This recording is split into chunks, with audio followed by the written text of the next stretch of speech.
90चा काळ एकूण एक क्षेत्रासाठी उमेदीचा आणि भरभराटीचा काळ ठरला। हा काळ विविध कारणांनी आणि रिअल किस्स्यांनी गाजला पण आणि तितकाच वाजला पण।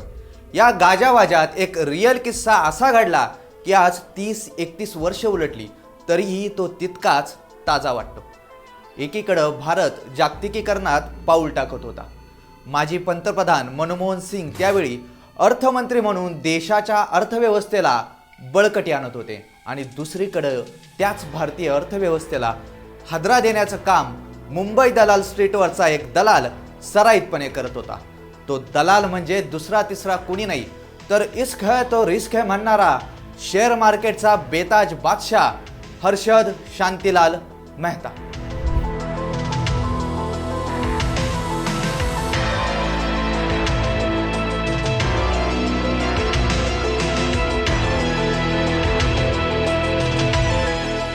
नमस्कार, मी आदेश।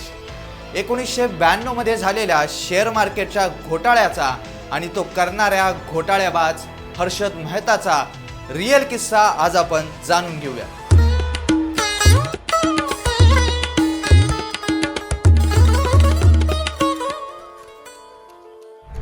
29 जुलै 1954 गुजरात मधल्या राजकोट जिल्ह्यातील पनेली मोती गावातील सर्वसामान्य जैन कुटुंबात हर्षद मेहताचा जन्म झाला। वडील शांतीलाल मेहता एक कापड व्यावसायिक आणि आई रसिकाबेन मेहता एक गृहिणी। अश्विन मेहता, सुधीर मेहता आणि हितेश मेहता असे हर्षदचे 3 भाऊ।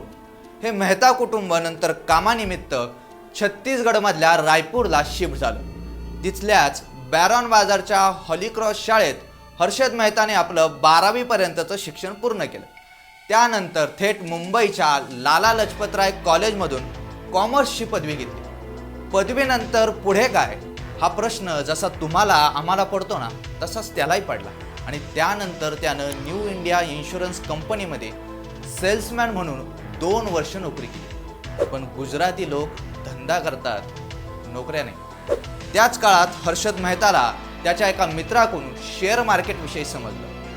शेयर मार्केट का इतना गहरा कुआं है जो पूरे देश के पैसों की प्यास बुझा सकता है और इस कुएं में मैं डुबकी लगाना चाहता हूँ असं म्हणत हर्षद मेहताने हा धंदा शिकायचं म्हणून हरिजीवनदास नेमीदास सिक्युरिटी ब्रोकरेज फर्ममध्ये नोकरी करायला सुरुवात केली आणि त्या 3 वर्षात त्याने शेअर मार्केटचे सगळे छक्के पंजे शिकून घेतले। पण म्हणतात ना, भटक्या से राम मिले कोणी, गुरु बिना ज्ञान मिले कोणी।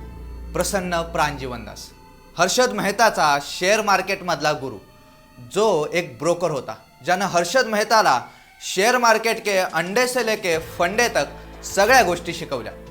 आणि 1984ला हर्षद मेहतानं बॉम्बे स्टॉक एक्सचेंजची मेंबरशिप मिळवली। पुढे जाऊन त्यानं 24 एप्रिल 1987ला आपली स्वतःची कंपनी उभी केली, ग्रोमोअर रिसर्च अँड ॲसेट मॅनेजमेंट। कोणते शेअर घ्यायचे, ते कधी विकायचे, कोणते होल्ड करायचे याची इत्तंभूत माहिती तो कंपनीमार्फत लोकांना द्यायचा। लोकांकडून पैसे घेऊन स्वतः टाटा, एसीसी यांसारख्या कंपन्यांचे शेअर घ्यायचा आणि ते विकायचं। त्यावेळी गुंतवागुंतवीच्या या धंद्यात त्याचा चांगला जम बसला होता, इतका की बॉम्बे स्टॉक एक्सचेंज हर्षद मेहताच्या कंट्रोलमध्येच आहे अशी अफवा सुद्धा पसरली होती। अफवा पसरण्या इतका तो आता मोठा झाला होता। शेअर मार्केटच्या धंद्याचं गणित त्याला बरोबर कळलं होतं।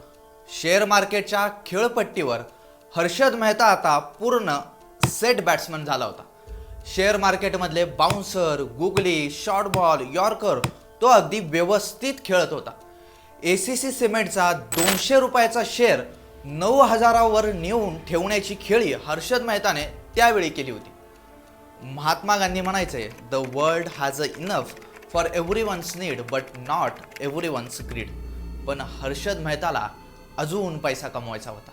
तो कमवायचा असेल तर जास्तीत जास्त पैसा गुंतवावा लागणार होता, म्हणजे जास्त गुंतवणूक जास्त इन्कम। पण तो पैसा येणार कुठून या प्रश्नाच्या ब्लॅक होल डिलिव्हरीवर त्याला उत्तर म्हणून भारतीय बँका दिसल्या आणि हर्षदनं त्याचा मास्टर स्ट्रोक खेळायला सुरुवात केली। पण आपण जे करतोय ते इल्लीगल आहे याकडे त्याने रितसर कानाडोळा केला होता। त्यावेळी भारत सरकारला काही सरकारी कामांसाठी पैसे उभे करायचे असतील तर ते एका बॉन्डद्वारे केले जातात। आणि सर्व बँकांना सरकारी बॉन्ड्समध्ये काही रक्कम गुंतवणं कंपल्सरी होतं. सरकार यासाठी बॉन्ड्स घेणाऱ्या बँकांना काही टक्के व्याज द्यायचं आणि जेव्हा एखाद्या बँकेलाच पैशाची गरज पडायची तेव्हा बँकेकडे असलेले सरकारी बॉन्ड्स ती दुसऱ्या बँकेला विकायची आणि हवे तेवढं कर्ज घ्यायची आणि पैसे आल्यावर पहिली बँक तो बॉन्ड दुसऱ्या बँकेकडून परत विकत घ्यायची. याला बँकिंगच्या भाषेत रेडी फॉरवर्ड डील म्हणायचं. पण यातला एक लूप होल हर्षद मेहताने बरोबर हेरला आणि यातूनच घडला 5,000 कोटींचा घोटाळा. आता ज्या बँकेला आपल्याकडचे बॉन्ड्स विकायचे होते तिला गिराईक म्हणून दुसरी बँक शोधण्याचं काम ब्रोकर्स करायचे. हर्षद मेहता तसाच एक अट्टल ब्रोकर होता. त्याला या सिस्टीममधल्या सगळ्या खाचाखोचा माहीत होत्या. याचाच त्याने फायदा उठवला.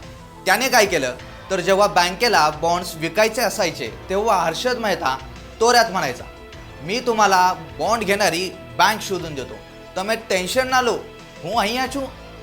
तो पहिल्या बँकेला काही दिवसांचा वेळ मागून घ्यायचा आणि परत बॉन्ड्स विकत घेणाऱ्या दुसऱ्या बँकेत जायचा आणि तुम्हाला विक्रेता शोधून देतो म्हणून त्यांच्याकडून पैसे घ्यायचा आणि परत त्या बँकेकडे काही दिवसांचा वेळ मागायचा.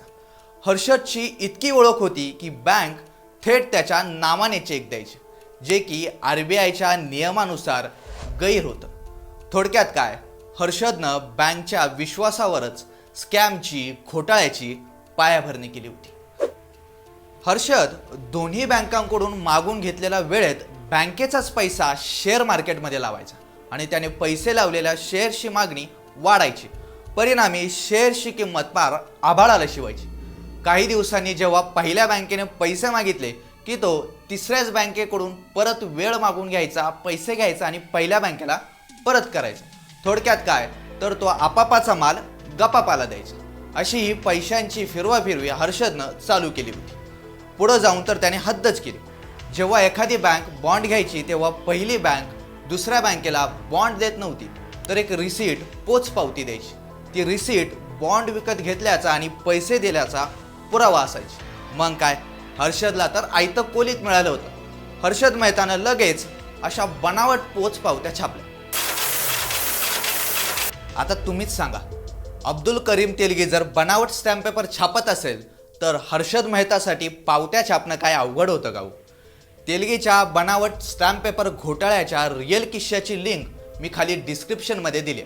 अहो थांबा, आधी हा संपवा आणि मग तो बघा. पुढे काय झालं, हर्षदनं अनेक बँकांना अशा बनावट पावत्या देऊन कोट्यावधी रुपये घेतले होते आणि ते पैसे त्याने शेअर बाजारात लावले होते. तो काही कंपन्यांच्या स्टॉकची किंमत वाढवण्यात देखील यशस्वी ठरला होता. असं समजा त्यानं 6 मारून शतक ठोकलं होतं. यातूनच त्यानं गडगंज पैसा कमवला. मिळालेल्या पैशातून बँकेचे पैसे परत करून तो आपलीच बनावट पावती परत घ्यायचा. बँकांच्या विश्वासाला त्यानं तडा जाऊ दिला नव्हता. हर्षदनं वरळीत 15,000 स्क्वेअर फूटचा पेंट हाऊस घेतला होता. मुंबईत 9 ठिकाणी प्रॉपर्टी पण घेतली होती. फियाट पद्मिनी म्हणू नका, HM कॉन्टेसा म्हणू नका, लेक्सस म्हणू नका, ॲम्बॅसिडर म्हणू नका, होंडा ॲक्रॉड म्हणू नका, मर्सिडीज बेन्झ म्हणू नका, अशा प्रीमियम चकाकणाऱ्या गाड्यांचा ताफा त्याच्या दारात होता. आता त्याला लोक स्टॉक मार्केटचा अमिताभ बच्चन आणि बिग बुल म्हणू लागले होते. या काळात भाऊंनी 28 कोटींचा आगाऊ इन्कम टॅक्स भरला होता. पण कसं आहे ना, एखादा फुगा खूप फुगला की तो शेवटी फुटतो. तसंच हर्षद मेहताचं झालं. 1992 मध्ये हर्षदनं भला मोठा पैसा शेअर बाजारात लावला आणि मंदीमुळं शेअर बाजार 7वे आसमान से धाडकन जमिनीवर कोसळला. यात हर्षद मेहता पुरता बुडाला. इतका की बँकांचे पैसे परत करणं त्याला दोईजड होऊन बसलं आणि हर्षदच्या आयुष्याचा बॅड पॅच सुरू झाला.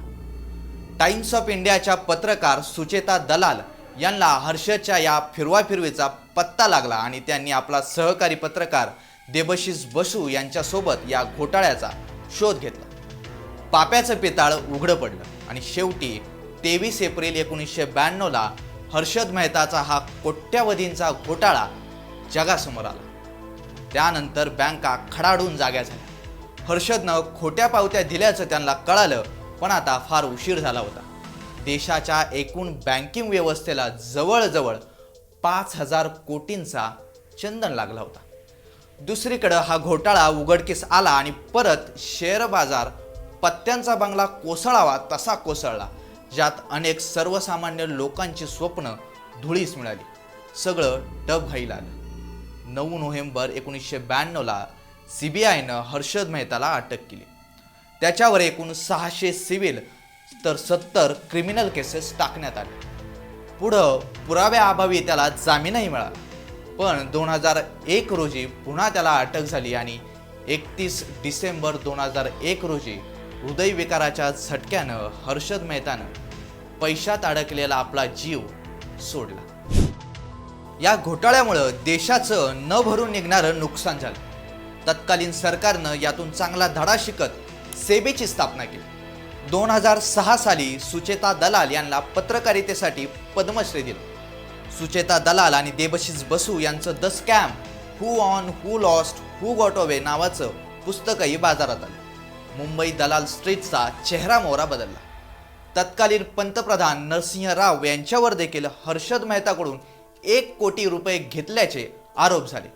कितीतरी कुटुंब या शेअर मार्केटच्या घोडे बाजारात बर्बाद झाली. आजही लाखो तरुण या शेअर मार्केटच्या गर्तेत, क्रेजमध्ये मागचा पुढचा विचार न करता अडकून बसलेत. पैसे नक्की गुंतवा, पण आयुष्याचा हर्षद मेहता होऊ देऊ नका, इतकंच. हा व्हिडिओ आवडला असेल तर लाईक करा, शेअर करा. पण शेअर घ्यायचे की नाही घ्यायचे आणि घेतले तर कोणते घ्यायचे हा तुमचा वैयक्तिक प्रश्न आहे. असो, अशाच अजून काही घोटाळ्यांचे रिअल किस्से ऐकण्यासाठी, बघण्यासाठी आमच्या रिअल किस्सा या यूट्यूब चॅनलला सबस्क्राईब करायला विसरू नका. धन्यवाद.